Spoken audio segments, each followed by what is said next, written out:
Sejarah Kerajaan Singasari yang bermula dari seorang pemuda anak petani dari desa Pangkut.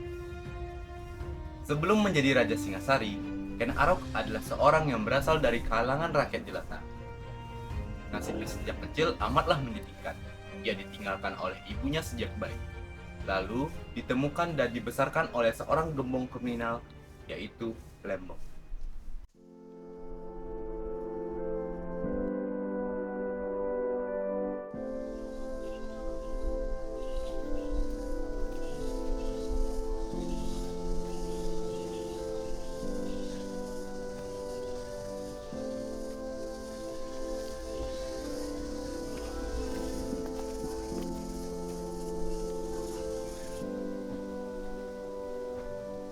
Maaf nak, ibu harus menaruhmu di tempat seperti ini. Ibu tidak sanggup untuk merawatmu. Semoga nasib baik akan datang di kemudian hari.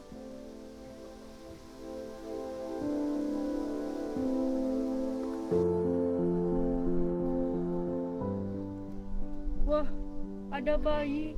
Apakah doaku terkabulkan untuk memiliki seorang anak? Akan ku beri nama anak ini dengan Ken Arok.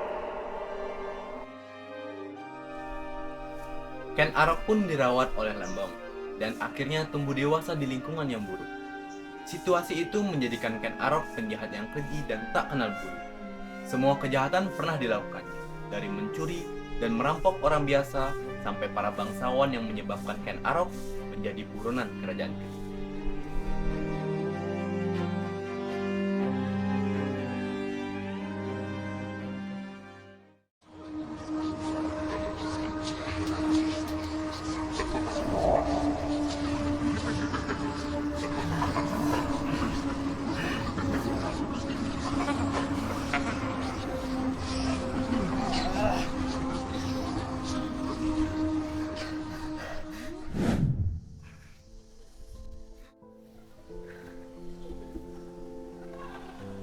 Aku sebenarnya lelah menjadi orang jahat. Aku ingin berubah menjadi orang yang baik. Ya Tuhan, tolonglah tuntun hamba-Mu ini agar bisa berjalan di jalan kebenaran. Doa Ken Arok pun dikabulkan oleh Dewata. Pada suatu hari, Ken Arok bertemu seseorang pendeta India yang bernama Logawe. Pendeta itu lalu mengajak Ken Arok ke Tumapel karena ia melihat di mata batinnya bahwa Ken Arok memiliki aura seorang raja.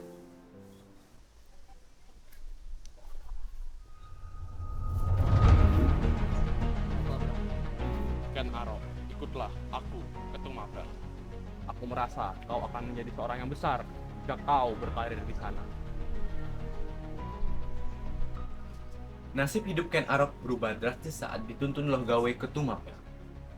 Saat berjumpa Tunggul Amatung, sang penguasa Tumapel, Ken Arok menjadi orang kepercayaan. Dan tak disangka-sangka, Ken Arok jatuh cinta kepada istri Tunggul Amatung, yaitu Ken Dedes. Ken Arok terjebak nafsu duniawi. Ia menginginkan jabatan dan istri Tunggul Amatung yang cantik. Jelas, tak mudah untuk menghabisi nyawa Tunggul Amatung. Karena itu, Ken Arok lalu menyiapkan segala strategi dan taktik demi mewujudkan ambisinya.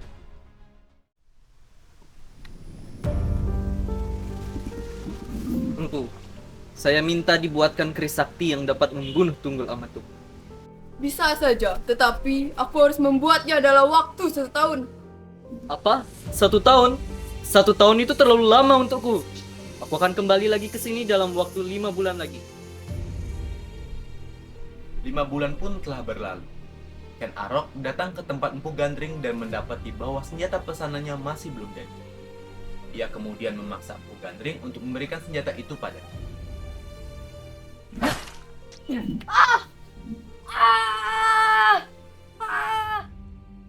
Berani-beraninya kau Ken Arok. Kau dan ketujuh keturunanmu akan tewas dengan keris itu. Maafkan aku, Empu. Setelah membunuh Empu Gandring, Ken Arok mulai menjalankan siasatnya untuk menghabisi nyawa Tunggul Amatung. Ia memanfaatkan sahabatnya Kepujo untuk membunuh penguasa Tumapel itu.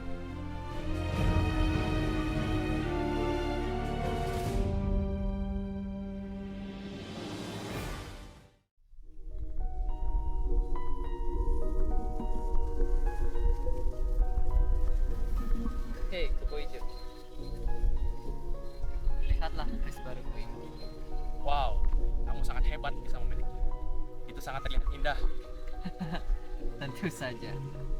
Keris ini dibuat oleh Empu Gandring yang merupakan seorang maestro pembuat keris terhebat. Bolehkah aku pinjam itu sebentar? Tentu saja.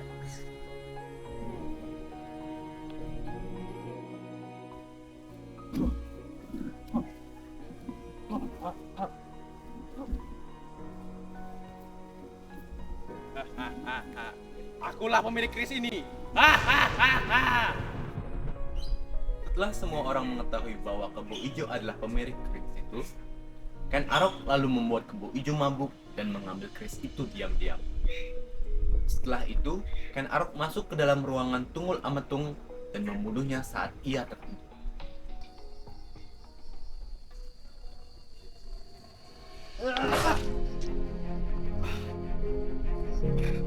Udah gua, Ken Arok, pengkhianat.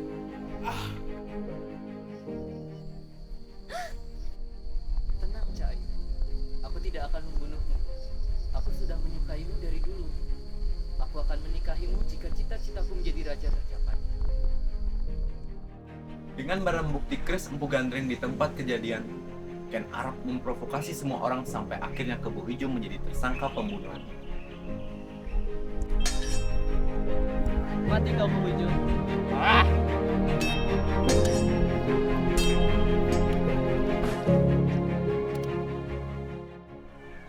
Licik sekali kau, Ken Arok.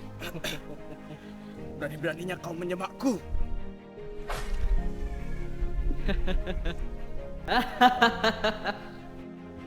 Keberhasilan Ken Arok membunuh Kebo Ijo membuatnya diangkat menjadi pemimpin baru Tumapel.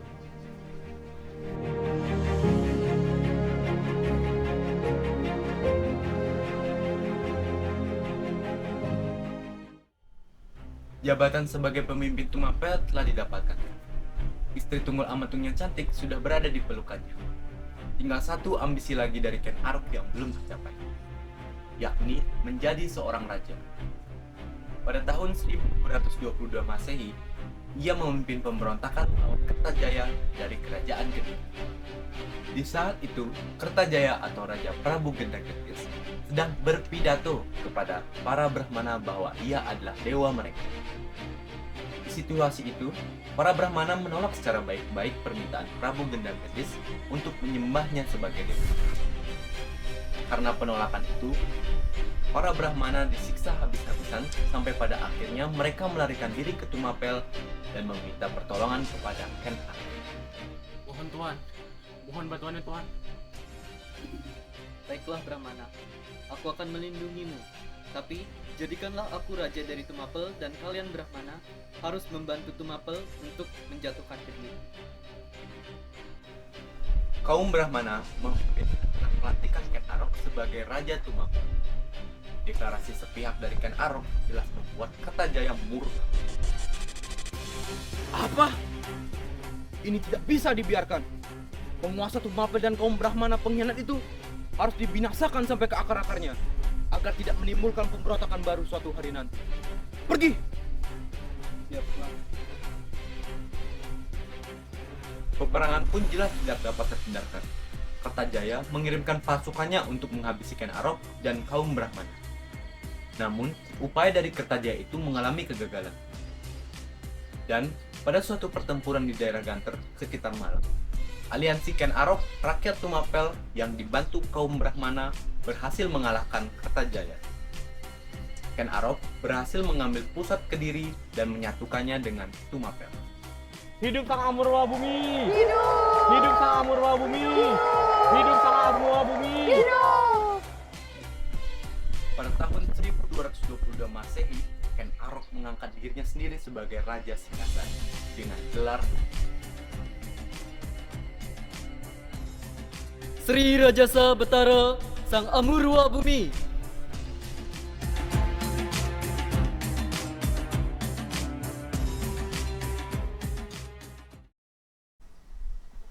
Ken Arok memerintah Singasari dari tahun 1222 sampai 1247 Masehi. Masa pemerintahan Ken Arok tidak berlangsung lama. Ia tewas dibunuh oleh anak tirinya sendiri yang bernama Anusapati. Ibu Ratu, mengapa aku merasa ayah tidak menyayangiku? Dia seperti pilih kasih. Aku diperlakukan berbeda daripada saudara-saudaraku yang lainnya. Tidak seperti itu anakku. Ayahmu berlaku adil dan menyayangi semua anak dengan sama. Aku tidak percaya dengan kata-katamu, Ibu. Karena kenyataannya tidaklah demikian. Aku sebagai putra tertua dari kerajaan mengapa tidak terpilih menjadi putra mahkota, melainkan adikku yang terpilih menjadi calon Raja Singasari. Ibu, katakan yang sejujurnya, Ibu. Jangan Ibu tutup mata atas ketidakadilan ini. Beritahu aku sejujurnya dan sesungguhnya. Jangan membohongiku, Ibu. Sesungguhnya anakku, kau bukanlah putra dari ayahmu, Henry.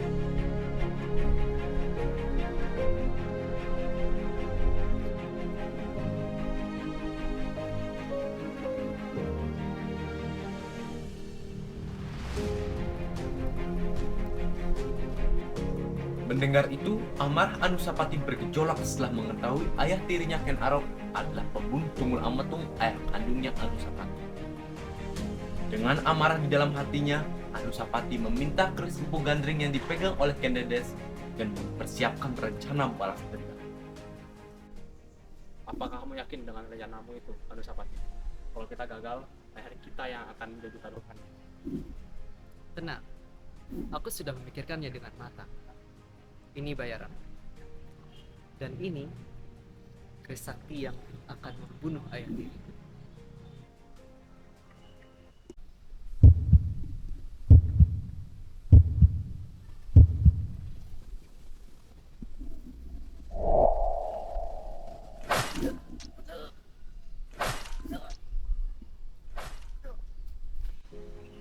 Ki Pengelasan berhasil melarikan diri dari istana Singasari.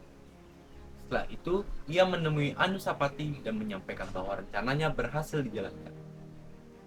Ki Pengelasan memberikan keris itu kepada Anusapati dan Kenapa kau membunuhku, pangeran? Aku tidak percaya 100% dengan Ki Pengelasan. Aku takut rencanaku terbongkar nantinya. Lebih baik jika dirimu ikut menemani Ken Arok menemui Dewa Yamadipati. setelah membunuh Ki Pengelasan, Anusapati membawanya ke istana. Akhirnya, Anusapati dianggap sebagai pahlawan dan diangkat sebagai raja baru Singasari.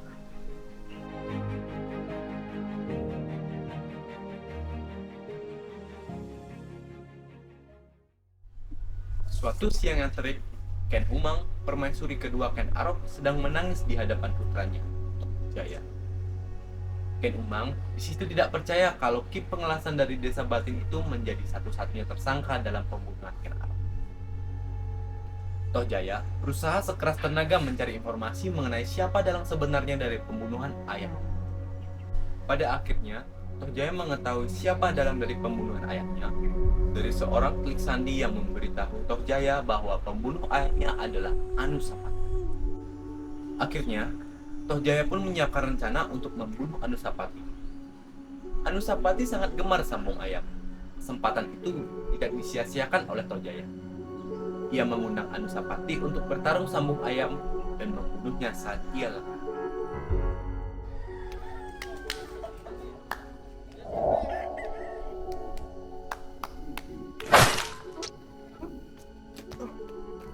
Orang ini adalah dalang dari pembunuh Ken Arok. Ia layak mati.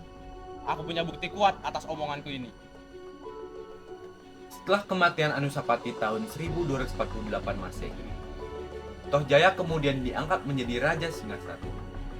Masa pemerintahannya pun tidak berlangsung lama. Kekuasaannya pun digulingkan oleh Ranggaweni putra Anusapati dengan gelar Sri Jaya Wisnu Wardana dan digantikan oleh putranya Kertanegara secara damai.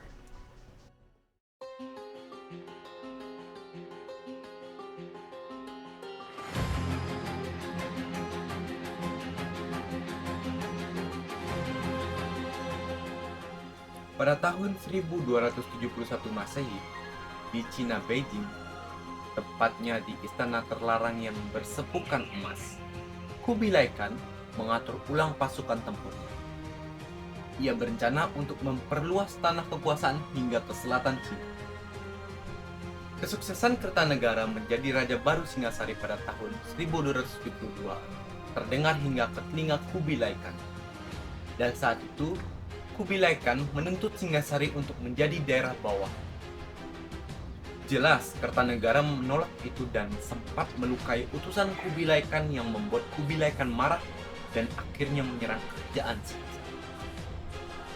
Karena terlalu banyak mengirim pasukan keluar Jawa, pertahanan dalam kerajaan pun melemah sampai akhirnya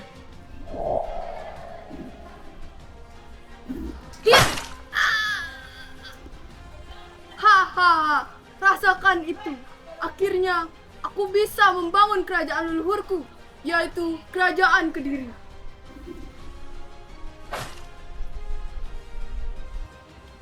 Jayakatwang pun berhasil membunuh Kertanegara pada tahun 1292, mengakhiri kerajaan Singasari, dan mengumumkan dirinya sebagai Raja Kediri. Masa kekuasaan Jayakatwang tidak berlangsung lama. Ia dikalahkan oleh Raden Wijaya, menantu Kertanegara dari kerajaan Majapahit, yang memanfaatkan kedatangan pasukan Kubilai Khan di tahun 1293. Itulah sejarah kerajaan Singasari dari awal berdirinya yang dimulai dari Ken Arok dan diruntuhkan oleh bupatinya Kertanegara, yaitu Jayakatwang.